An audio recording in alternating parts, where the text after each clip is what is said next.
more on the macro market themes and, of course, commodities we're watching this week. Peter McGuire from XM joins us live in the studio here at Barangaroo. Great to have you, Peter, on the show with us. Look, there's always stuff to talk about when it comes to oil, and we'll get to that shortly, but I want to kick it off with gold because that's the big one at the moment. Well, it is. Good morning, Ingrid. Good morning, Daniel. You know, a couple of things, Ingrid. 22%, I just made some notes. Japanese yen, since it's high, if we put your mind back to 2013 when we had that high, and everyone talks about, you know, US dollar, the US was $1,912 an ounce. Now we're at about 1,800. And everyone says, oh yeah, we're a long way from that all-time high. But in the reality of the matter is Japanese yen is up 22% since then. The euro is up 14% and the UK pound up 20%. So it's just, the only thing, the differential is US dollar has just strengthened so much in that short run. So I think that there's so much uncertainty there as far as dollar, what happens as far as guidance, where do we take the inflation play, and all of those packs, plus leading up to an election, I think that there's the stimulus there to really push gold higher. The only thing is, on the other side, vaccine.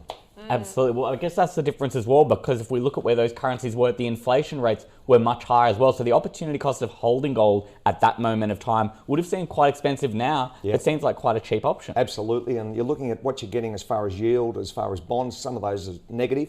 So the reality of the matter is it's been a very strong move over those years, and that's not uncommon. So where does dollar play, and what happens as far as the next couple of months, also with the election?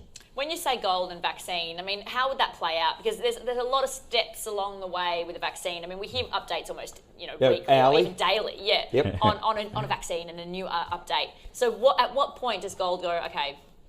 Well, I think the first side of it is what happens in the next 30 days. Do we see the Fed take an aggressive stance? The only way that you're going to look at, as far as interest rates staying at these sort of levels, is going to be if we see a spike in inflation. And if you don't see it over 2.5%, and that's where the guidance is going to be from the Fed, then there's every chance you're going to see a continuation for many years to come with low rates, and that's going to push gold higher.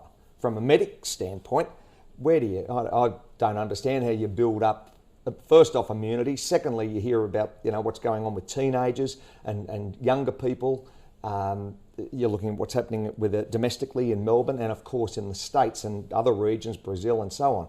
So how do you get a vaccination? I'm just not sure how that happens.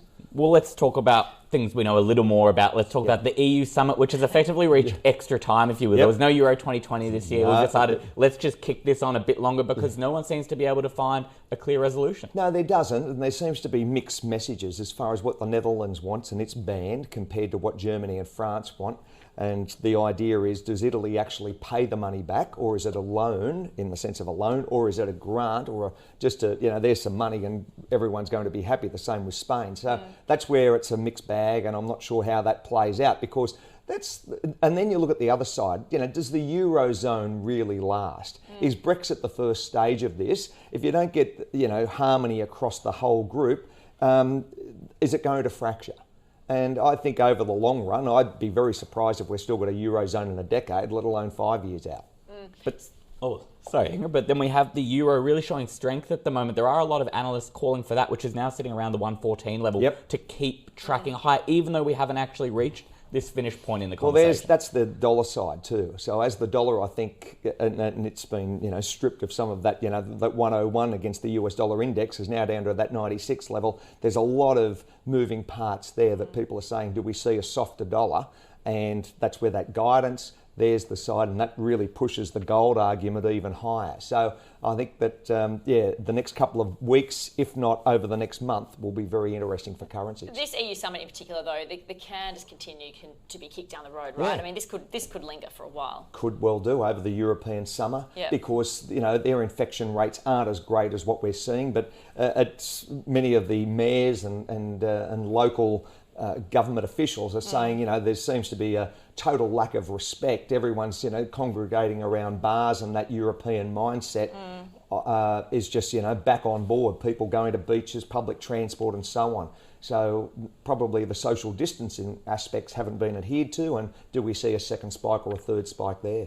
Well, let's talk about market sentiment then, because we don't know when a vaccine is going to come. We're waiting for all these packages. If we look at the US market in particular, the put-call ratio is sitting at its most stretched level, I think, in almost Doesn't surprise 5 you, does it? years. So the market just continues to imply that it will tick higher with all of these risks on the horizon. Well, it does, but I'm sure that it's been, as we know, government-led, and that's been incredible over the last couple of months, and again puts the argument to gold. So as far as that kicking the can down the road, if the whole, I suppose, strategy is to see stronger prices, do earnings take a consideration to the market? Is that going to impact? We're seeing, you saw when I came on, you mentioned about Sydney Airport down 95% as far as travel. Yeah. What impact does that have to, there must be other places in America having the same or if not worse. Hotels, you're looking at, fuel, look at all the forms of supply chains.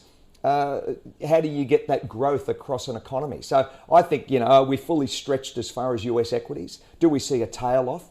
And what impact do they have as far as, the election build-up? I'm sure that's going to be a fabric that's going to break maybe the camel's back. But I guess oil, that's a key factor in this, isn't it? And it reflects the economy, but also what we're talking about when it comes to airports. There's no real recovery happening in demand for oil. There might be slight recovery, but it's not going to be prolonged at this point, right? Well, I don't think so. How do you keep it going? Because if you're not using it from a transportation side, sure, it's had a big run-up in the last matter of months, but there it gets to a point, what's the inflection point?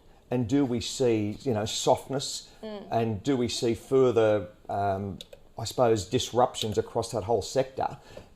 The issue really is, where is the next 30 to 60 days going to play?